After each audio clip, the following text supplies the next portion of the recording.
নমস্কার সবাইকে, আমি মন। আপনারা শুনছেন আমৃত্য ভালোবাসি তোকে, লিখেছেন সালমা চৌধুরী, পর্ব 43। আবির বলল, প্লিজ ভাইয়া, এভাবে বলো না, কারোর কিছু হবে না ইনশাল্লাহ। কত তো স্বপ্ন পূরণ করা বাকি, প্রাপ্তির খাতা যে এখনো শূন্য। জীবনে সফলতা, প্রেম, বিয়ে কিছুই তো হলো না।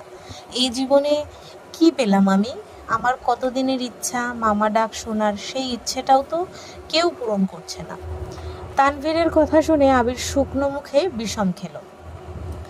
রাকিব তাড়াতাড়ি পানির গ্লাস এগিয়ে দিচ্ছে। কোনো রকমে একটু পানি খেয়ে গ্লাসটা টেবিলে রাখতে রাখতে আবির বলল, তোর বোনের সাথে প্ল্যানিংটা তাহলে খুব শীঘ্রই করতে হচ্ছে। আবিরের কথা শুনে তানভীর পুরাই বেবুক হয়ে গেছে। আবিরের সিরিয়াস মুড ঠিক করতেই তানভীর মজা করছিল। আবির যে এমন কথা বলবে এটা সে ভাবতেই পারেনি। রাকিব ঠাট্টার স্বরে বলল, প্রেম বিয়ের খবর নেই, ডিরেক্ট বাপ হওয়ার ধান্দা। আবির রাকিবের দিকে তাকিয়ে ঠোঁট বেঁকিয়ে হেসে জানালো, সবাই তো সিরিয়াল মেইনটেন করেই, আমি বরং উল্টোটা করলাম। শুধু আমার বউটা রাজি হলেই হবে।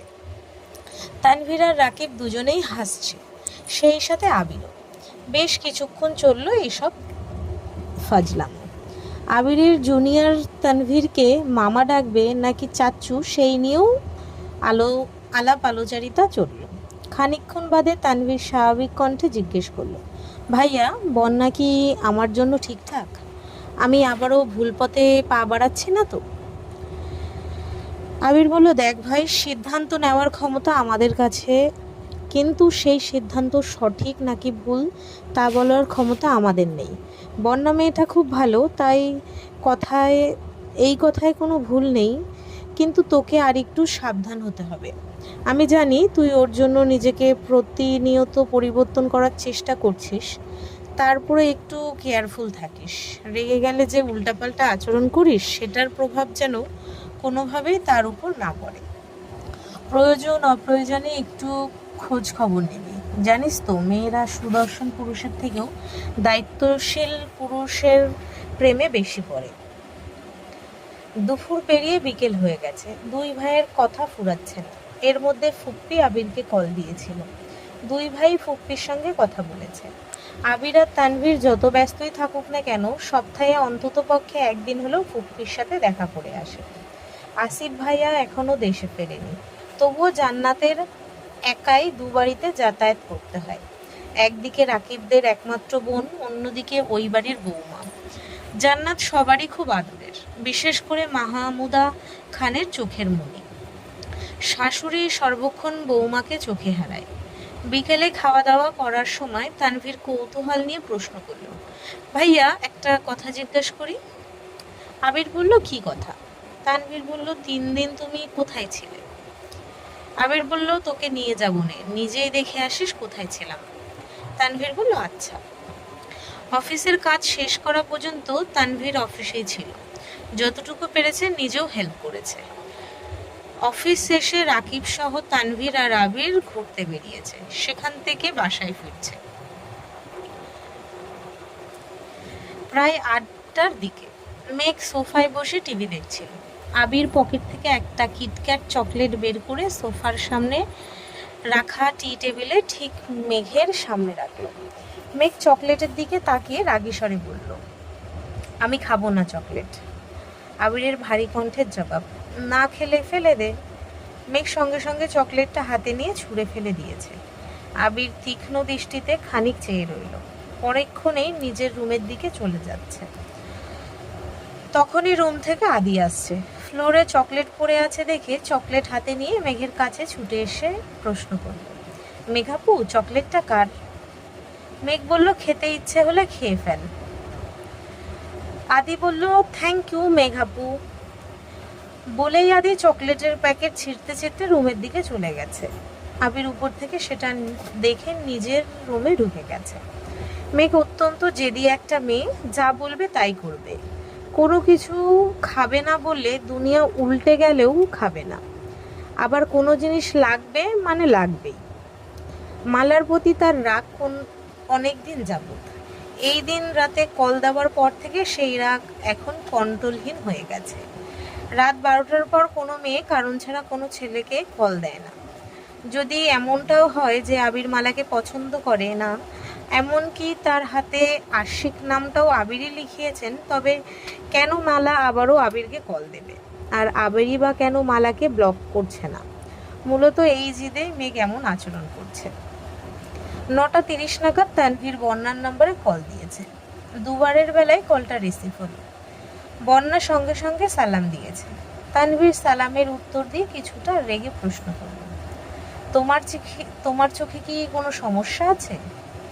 বন্যা বলল, কই না তো, কেন? তানভীর বলল, তোমাকে কয়েক ঘন্টা আগে ফ্রেন্ড রিকোয়েস্ট পাঠিয়েছি, দেখোনি? নাকি অ্যাকসেপ্ট করার প্রয়োজন মনে করনি? বন্যা তৎক্ষণাৎ ফোন কেটে দিয়েছে। আরও 2 ঘন্টা আগেই দেখেছে তানভীর রিকোয়েস্ট পাঠিয়েছে, এমনকি তানভীরের আইডিও ঘুরে দেখেছে। বন্যা ইচ্ছে করেই অ্যাকসেপ্ট করেনি। এমনিতেই যেভাবে শাসন করে, সেখানে ফ্রেন্ড লিস্টে অ্যাড করলে সব কিছুতে নজরদারি করবে, এই ভয়েই অ্যাকসেপ্ট করেনি। কিন্তু এভাবে কল দেওয়াতে বন্যা তাড়াতাড়ি গিয়ে অ্যাকসেপ্ট করে দিয়েছে। কিছুক্ষণ পর তানভীর আবার কল করছে। কল রিসিভ করতেই বন্যার এখন হাত কাঁপছে, ভয়ে রিসিভ করেছে। তানভীর এবার স্বাভাবিক কণ্ঠে বলল, কল কেটেছো কেন?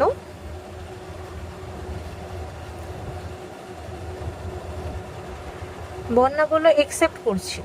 তানভীর বলছে, ওকে, কোথায় আছো? বন্যা বলল, নানু বাড়িতে। তানভীর জিজ্ঞেস করলো, তোমার নানু কেমন আছেন? বন্যা বলল, এখন কিছুটা সুস্থ, দোয়া করবেন। তানভীর বলল, ফি আমানিল্লাহ, রাতে খেয়েছো? বন্যা বলল, জি, আপনি? তানভীর বলল, হ্যাঁ। বন্যা বলল, আচ্ছা রাখি এখন। তানভীর বলল, এই শোনো। বন্যা বলল, জি ভাইয়া। তানভীর আবার বলল, আবার ভাইয়া? বন্যা বলল, সরি, মুখ ফুসকে বেরিয়ে গেছে, বলুন। তানভীর বলল, আই অ্যাম সরি, দুপুরে তোমার সাথে রাগ দেখানোটা একেবারেই উচিত হয়নি। কিছু মনে করো না প্লিজ, মেজাজ একটু গরম ছিল। বন্যার অক্ষি যুগল প্রশস্ত হয়ে গেছে, হা হয়ে রুমের দেয়ালে চেয়ে আছে। স্বয়ং তানভীর খান তাকে সরি বলছে, এটাও ভাবা যায়? ছোট থেকে মেঘ আর বন্যা তানভীরের কম ধমক খায়নি, সেসব এখন অতীত। স্কুল কলেজের গণ্ডি পেরিয়ে দুজনেই এখন ভার্সিটির স্টুডেন্ট। মেঘ আর বন্যার আচরণে যেমন পরিবর্তন এসেছে, তেমনি তানভীরের আচরণেও অনেক পরিবর্তন এসেছে। তবে আজকে সরি বলাটা বন্যার কাছে অকল্পনীয়। তানভীরের সঙ্গে কথা শেষ করেই মেঘকে কল দিয়েছে। বন্যা বলল, জানিস তোর ভাই আমাকে ফ্রেন্ড রিকোয়েস্ট পাঠিয়েছে, আবার দুপুরের আচরণের জন্য সরিও বলেছে। মেঘ বলল, তোকে আগেই বলেছি আমার ভাইয়ের মতো মানুষ হয় না, রাগী হলেও মন ফ্রেশ। বন্যা বলল, কিসের ফ্রেশ? তোর ভাইয়ের আইডিতে ঢুকছিলাম, লাস্ট কয়েকদিনের পোস্ট পড়ে আমি এখন কোমায় যাওয়ার রাস্তা খুঁজছি। মেঘ বলল, ওমা, কেন? বন্যা বলল, এক একটা স্ট্যাটাস যে দিয়েছে, লাইনগুলো পড়েই আমি ক্লান্ত হয়ে গেছি। স্ট্যাটাসের মানে বোঝা তো বহুদূরের বিষয়। মেঘ বলল, এটা আমার ভাইয়ের একার সমস্যা না, আমার মনে হয় এটা ছেলের ব্রেইনের সমস্যা। মাঝে মাঝে আবির ভাইও আধ্যাত্মিক লেভেলের কথা বলেন, আমার এক কান দিয়ে ঢুকে অন্য কান দিয়ে বেরিয়ে যায়, আগামাথা কিছুই বুঝি না। বন্যা বলল, আবির ভাইয়েরটা জানি না, তবে আমার কি মনে হয় জানিস, তোর ভাই হয়তো প্রেমে ছ্যাঁকা খেয়েছে। আজকে দুপুরেও দেখলি না, রেগেছিল, কতবার ফোনে কথা বলতে উঠে উঠে গেছে। বিশ্বাস না করলে তুই নিজেই ওনার স্ট্যাটাসগুলো দেখিস। মেঘের হাসি মুখে অন্ধকার ছেয়ে গেছে, খুব চিন্তায় পড়ে গেছে মেয়েটা। বন্যা পুনরায় বলল, আমার আসতে কয়েকদিন দেরি হবে, তুই সাবধানে থাকিস আর ক্লাসগুলো ঠিক মতো করিস। মেঘ আচ্ছা বলে কল কেটে দিয়েছে। তার মাথায় বন্যার বলা কথাটা ঘুরছে। সঙ্গে সঙ্গে ফেসবুকে ঢুকে তানভীরের আইডি চেক করল। বেশ কয়েকটা পোস্টে আবির ভাই আর রাকিব ভাইদের কমেন্ট। মেঘ সেসব কমেন্টও পড়েছে বিষয়টা বোঝার জন্য, কিন্তু কিছুই বুঝতে পারছে না। মেঘের শরীর ঘামছে, চোখে মুখে চিন্তার ছাপ। ফোন রেখে রুম থেকে বেরিয়ে তানভীরের রুম পর্যন্ত আসছে। দরজা ভেতর থেকে লাগানো, রুমে কম সাউন্ডে গান বাজতেছে। একাকী মন আজ নীরবে, বিবাগী তোমার অনুভবে, ফেরারি প্রেম খোঁজে ঠিকানা, আকাশে মেঘ মানে বোঝো কিনা। গানটা শুনে মেঘ কয়েক সেকেন্ডের জন্য স্তব্ধ হয়ে গেছে। কিছু ভেবে 2 কদম পিছিয়ে গেছে। ডাকবে কিনা বুঝতে পারছে না, মনে অশান্তি ঝড় চলছে। চলে যেতে নিলে পুনরায় এসে দরজায় ডাকলো। ভেতর থেকে তানভীর প্রশ্ন করল, কে? মেঘ বলল, আমি। দরজাটা খোলো। তানভীর সঙ্গে সঙ্গে দরজা খুলে দিয়েছে। মেঘ তানভীরকে পাশ কাটিয়ে রুমে ঢুকে ফোনের গানটা অফ করে একটা চেয়ারে টেনে ঠিক রুমের মাঝখানে ফ্যানের নিচে বসেছে। মেঘের এমন আচরণে তানভীর একটু অবাক হয়েছে। মেঘের দিকে তাকিয়ে শুধালো, এত রাতে তুই এখানে? কিছু হয়েছে? মেঘ বলল, হ্যাঁ হয়েছে, তবে আমার না, তোমার। তানভীর ঢোক গিলে নিজেকে স্বাভাবিক রাখার চেষ্টা করে। বন্যা নিশ্চয়ই মেঘকে কিছু বলেছে আর তার জন্য মেঘ এসেছে। মেঘ হঠাৎই গুরুগম্ভীর স্বরে প্রশ্ন করে, তুমি এমন ছ্যাঁকা খাওয়া গান শুনছিলা কেন? কি হয়েছে তোমার? তানভীর বলল, কিছু হয়নি, গানটা ভালো লাগে তাই শুনছিলাম। মেঘ বলল, এইসব গান তারাই শোনে যাদের মনে অনেক কষ্ট, দুঃখ। তোমার মনে কিসের দুঃখ বলো? কে তোমায় কি বলেছে?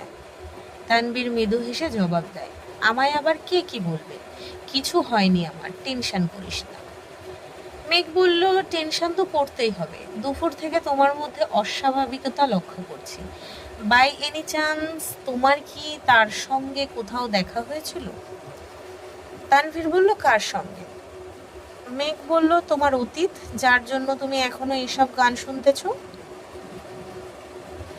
তানভীর বলল, মাথা নষ্ট হয়েছে তোর? আমি কাউকে মিস করে এসব গান শুনছি না, আর কারো সঙ্গে আমার দেখাও হয়নি, তুই অযথা চিন্তা করছিস। মেঘ বলল, সত্যি বলছো নাকি আমাকে বোকা বানাচ্ছ তা আমি জানি না, কিন্তু আর কোনোদিন তোমায় যেন ছ্যাঁকা খাওয়া গান শুনতে না দেখি। যদি আমার কথা না মানো তবে আব্বু, বড় আব্বু সবাইকে বিচার দেব। তানভীর বলল, আচ্ছা ঠিক আছে, তুই যা বলবি তাই হবে। এখন আজে বাজে চিন্তা বাদ দে, শুধু শুধু চিন্তা করে চেহারাটাকে পেতনির মতো করতেছিস, ঘুমা গিয়ে। উঠে যেতে নিবে হঠাৎই মেঘ থমকে দাঁড়িয়ে শক্ত কণ্ঠে বলা শুরু করলো, ভাইয়া শোনো, কোনোদিন যদি ভুলক্রমে ওই মেয়ের সঙ্গে তোমার দেখা হয়ে যায়, চোখ বন্ধ করে একটা থাপ্পড় মারবা। তুমি না পারলে আমায় বইলো, আমি দেবো নে। প্রয়োজনে আমার 15-20টা বান্ধবী নিয়ে যাব, সবাই একটা করে থাপ্পড় দিলে ওই মেয়ে শেষ। আর শোনো, থাপ্পড় কিন্তু এক গালেই দিবা, তাহলে ওই মেয়ের আর জীবনে বিয়ে হবে না। মেঘের কথা শুনে তানভীর নিঃশব্দে হাসছে, কিন্তু মেঘের চোখ রাগে জ্বলছে। আচমকা দরজা থেকে আবির বলে ওঠে, আলী আহমেদ খান, মুজাম্মেল খান এখন কোথায়? ওনাদের আদরের মেয়ের এই রূপ কি তারা দেখেন না? তাদের মতে আবির গুন্ডা আর মেঘ একমাত্র লক্ষ্মী, তাই না? আমিও ভিডিও করে রেখেছি, আরেকদিন আমায় কিছু বললে আমিও দেখিয়ে দেব তাদের লক্ষ্মী মেয়ে কোন লেভেলের গুন্ডি।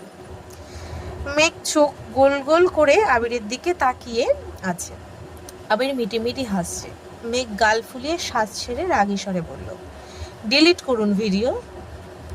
আবির বলল, আগে 1 কাপ কফি করে নিয়ে আয়, তারপর ভেবে দেখব। মেঘ বলল, আমি কফি করতে পারি না।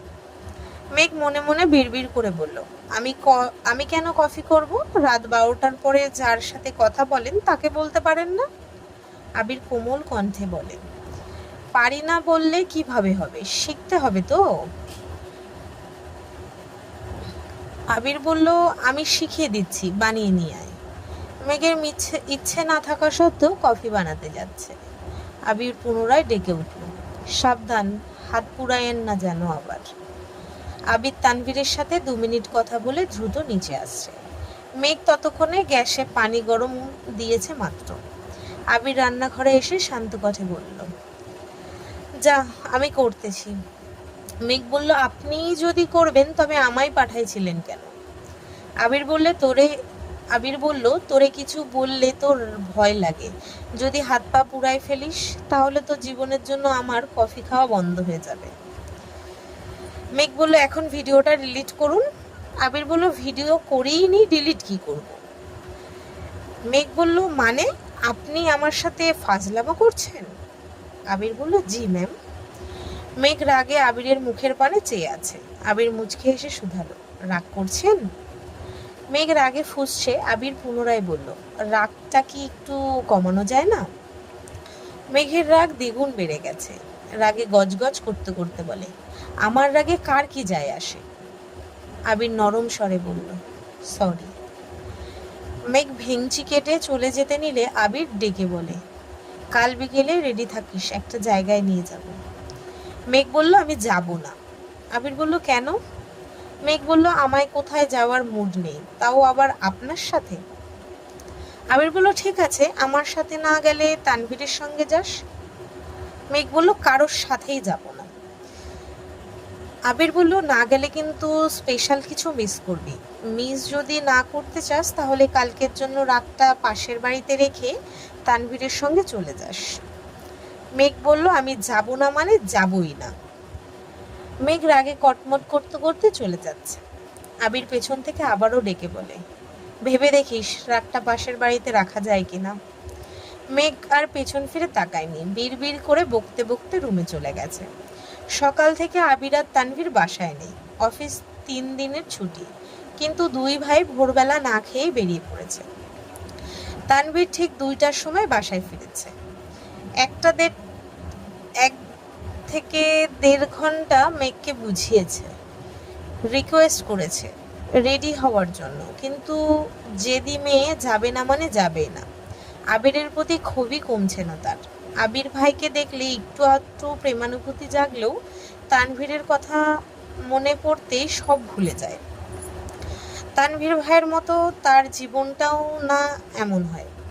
মালার সাথে যদি আবির ভাইয়ের সত্যিই কিছু থেকে থাকে, তবে তাকেও তার ভাইয়ের মতো ছ্যাঁকা খাওয়া গান শুনে জীবন কাটাতে হবে। এসব ভেবেই মাথা ব্যথা শুরু হয়ে যায়। মেঘকে বোঝাতে ব্যর্থ হয়ে তানভীর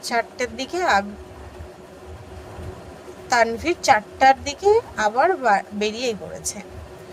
আলী আহমেদ খান আর মোজাম্মেল খান সন্ধ্যায় সোফায় বসে চা খাচ্ছেন আর গল্প করছেন।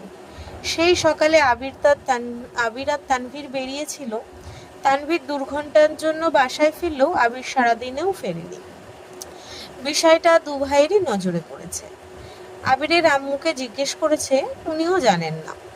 সারাদিনে আবিরের সাথে কথাও হয়নি। আলী আহমেদ খান নিজেই 2বার কল দিয়েছেন, নো রেসপন্স। আবিরের সঙ্গে বাবা চাচার দূরত্ব দিনকে দিন বেড়েই চলেছে।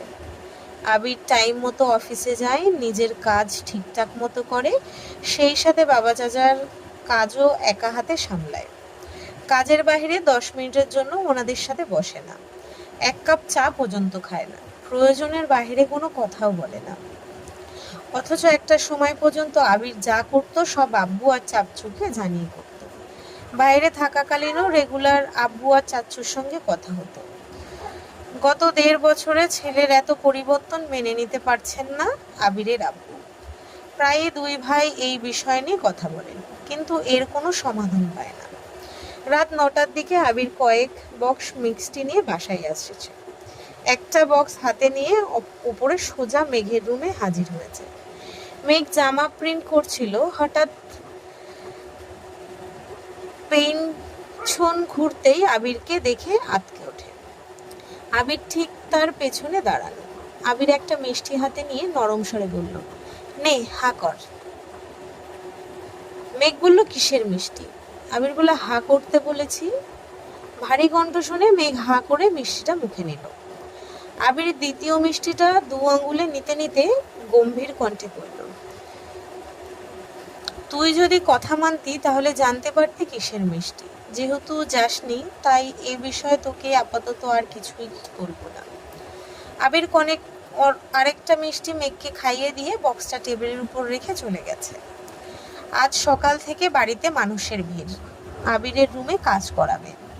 এত বছরের বাড়ির অন্যান্য রুমগুলো 2-1 বার রং করা হলেও আবিরের রুমে রং করা হয় না অনেক বছর যাবত।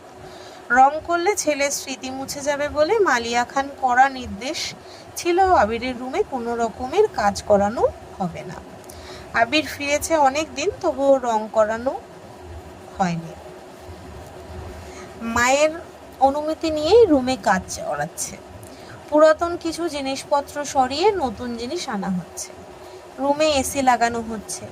দুপুরবেলা মেঘ হঠাৎই কি মনে করে যেন আবিরের রুমে আসছে। রুম সম্পূর্ণ অগোছালো, পা ফেলার অবস্থা নেই। দেয়ালে সাদা রং করা হচ্ছে, এরপর অন্য রং দেওয়া হবে। মেঘ আহ্লাদি কণ্ঠে ডাকলো, আবির ভাই। আবির বলল, মেঘ বলল, আমি কিন্তু আপনার রুমের দেয়ালগুলোতে আর্ট করব। আবির এদিক সেদিক তাকিয়ে একটা দেয়াল দেখিয়ে বলল, তুই চাইলে এই দেয়ালে তোর লতা পাতার ডিজাইন করতে পারিস। মেঘ অভিমানী স্বরে বলল, থাক, লাগবে না।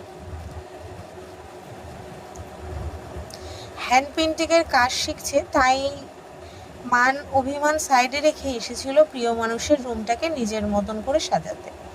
আবির ভাই চান বা না চান, সে তো নিজেকে আবিরের প্রেমিকা মনে করে, সেই অধিকার বোধ নিয়েই এসেছিল। কিন্তু আবির একটা দেয়ালে রং করার অনুমতি দেওয়ায় তার বড্ড অভিমান হয়েছে। আবির বিরক্তকর কণ্ঠে বলল, রং না করলে বলছিস কেন? আর আসছিস কেন আমার রুমে? আমি ডেকে আনছিলাম তোকে? যা এখান থেকে, আগামী 7 দিনে তোর আমার রুমে আসা সম্পূর্ণ নিষেধ। যদি ভুলেও আমার রুমের আসার চেষ্টা করিস তাহলে তোর খবর আছে।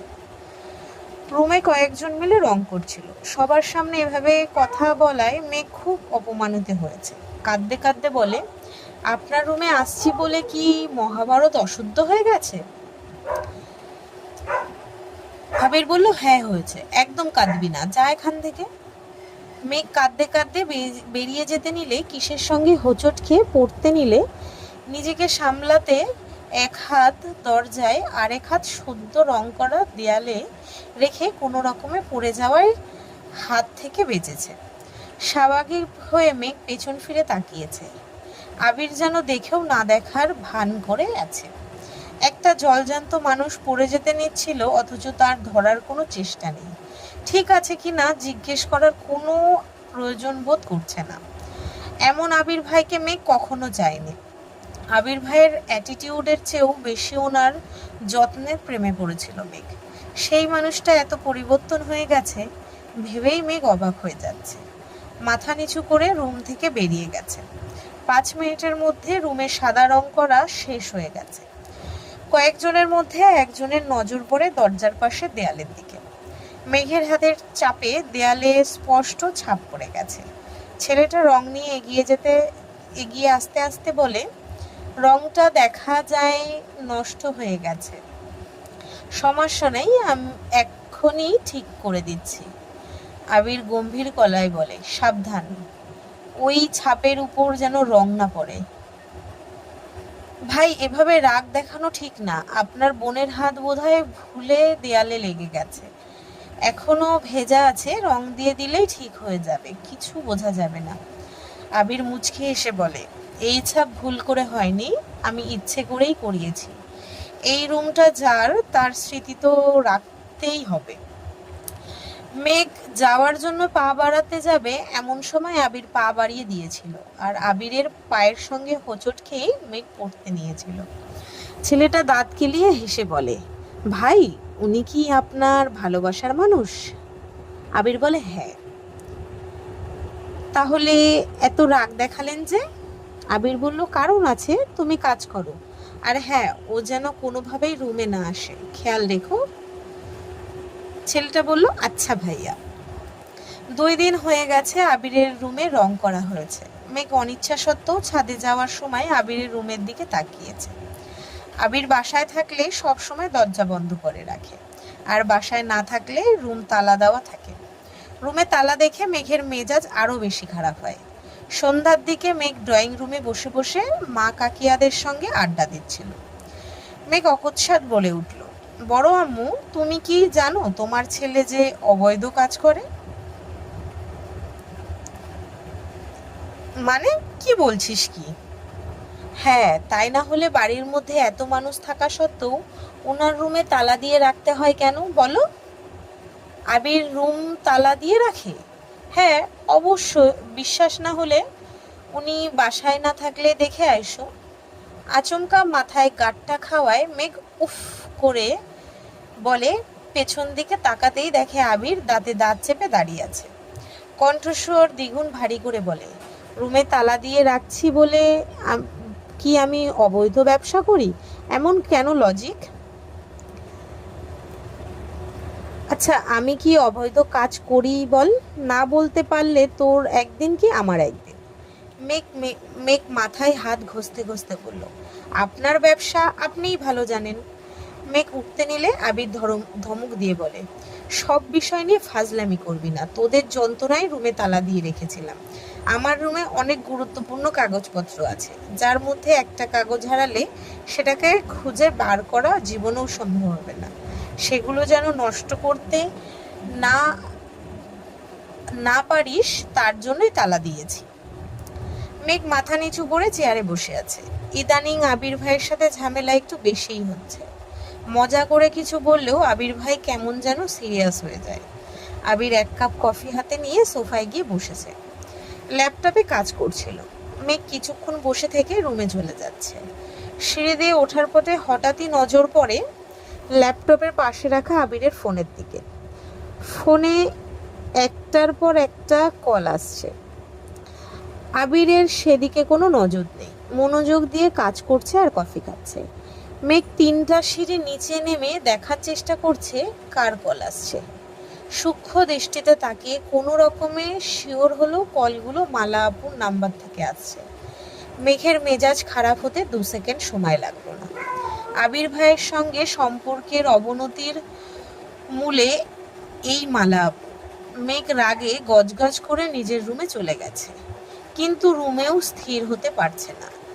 একবার রুমের ব্যালকানিতে যাচ্ছে, একবার শুচ্ছে, রুম থেকে বেরিয়ে সিঁড়ি পর্যন্ত এসে আবার রুমে চলে যাচ্ছে। কি করবে না করবে বুঝতে পারছে না। একবার রুম থেকে বেরিয়ে ব্যালকানিতে আসতেই নিচে নজর পড়ে সোফায় আবির ভাই নেই। ল্যাপটপ ফোন এমনিতেই পড়ে আছে। রান্নাঘরেও কেউ নেই। মেঘ দ্রুত সিঁড়ি দিয়ে নেমে আসে। ফোনের লক খোলা দেখে তাড়াতাড়ি করে কল লিস্টে ঢুকেছে। মালা আপুর নাম্বার থেকে মোট 35টা মিস কল এসেছে। তখনই ফোনে একটা মেসেজ আসছে। মেঘ মেসেজে চাপ দিতেই মালা আপুর নাম্বার থেকে আসা শত শত মেসেজ চোখের সামনে ভেসে ওঠে। যত ধরনের আবেগী প্রেমময় কথা আছে সবই বলেছে। এত মেসেজ পড়ার সময় নেই। লুকিয়ে আবিরের ফোন দেখছে, এই ভয়ে হাত কাঁপছে। আগেও কয়েকবার আবিরের ফোন ধরতে নিষেধ করেছিল, তারপরও মেঘ ফোন ধরেছে। কয়েকটা মেসেজের উপর হঠাৎই ওই আবিরের দেওয়া একটা মেসেজ চোখে পড়ে।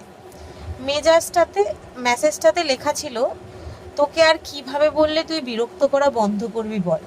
বহুবার বলেছি আমি সিঙ্গেল না। যদি মনে করিস ঘন্টায় 100 মেসেজ করলে আমি গার্লফ্রেন্ডের সঙ্গে ব্রেকআপ করে তোর সঙ্গে রিলেশনে যাব, তাহলে তুই বোকার স্বর্গে বাস করছিস। কারণ আমার এমন কোনো সুযোগ নেই। এখন পর্যন্ত কাউকে বলিনি, তোকেই প্রথম বলছি। আমি বিবাহিত। বাসায় কেউ জানে না যে আমি বিয়ে করেছি। বিদেশে বউ। সহসা আবির মেঘের হাত থেকে ফোন কেড়ে নেয়। অগ্নিদৃষ্টিতে চেয়ে রাগান্বিত কণ্ঠে বলে, কতবার বলছি আমার ফোনে হাত দিবি না? কোন সাহসে ধরেছিস? মেঘ ঢোক গিলছে, কান্না যেন ভেতর থেকে উপছে পড়তে চাইছে। অবিরত হেঁচকি উঠছে। কাঁদো কাঁদো কণ্ঠে শুধালো, আবির ভাই, আপনি বিবাহিত? আবির বলল, হ্যাঁ, বিদেশে বউ রেখে আসছি, কিছুদিন পর চলে যাব। হয়েছে শান্তি? আবারও প্রশ্ন করলো, আপনি সত্যি বিবাহিত? আবির বলল, আমার একটা বাচ্চাও আছে, এখন যা এখান থেকে। বাচ্চার কথা শুনে মেঘের হেঁচকি থেমে গেছে। সেই থেকে নিঃশ্বাস আটকে গেছে গলায়। নিজের চোখ আর কান কোনো কিছুকেই বিশ্বাস করতে পারছে না। আখি জোড়ায় পানি টইটম্বুল হয়ে গেছে, শুধু উপড়ে পড়ার অপেক্ষা। মেঘ তৃতীয়বারের মতো বললে, আপনি সত্যি সত্যি বিবাহিত? আবির বলল, আর একটা কথা বললে এমন থাপ্পড় দিব 7 দিন অজ্ঞান হয়ে পড়ে থাকবি, যা এখান থেকে। মেঘ স্তব্ধ হয়ে গেছে, এক দৃষ্টিতে চেয়ে আছে আবিরের মুখের পানে। চোখে পানি জমার জন্য চোখে ঝাপসা দেখছে। আবির আবারও ধমকে দেয়, যা এখান থেকে। মেঘ সঙ্গে সঙ্গে চলে গেছে। মেঘের সারা রাত নিঘুম কেটেছে, ছটফট করতে করতে রাত পার করতেছে। কাঁদতে কাঁদতে চোখ মুখ ফুলিয়ে একাকার অবস্থা করে ফেলেছে। সকালে কোনো মনে হালকা নাস্তা করেই ভার্সিটিতে চলে গেছে। এই বাড়িটাতে এখন মেঘের দম বন্ধ হয়ে আসছে।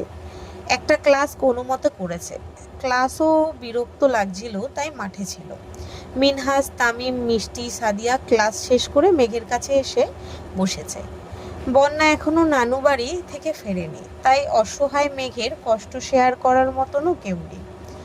মেঘের চোখ মুখ ফোলা দেখে মিনহাজ, সাদিয়া, মিষ্টি বারবার জিজ্ঞেস করছে কি হয়েছে বলার জন্য, কিন্তু মেঘ কিছুই বলছে না।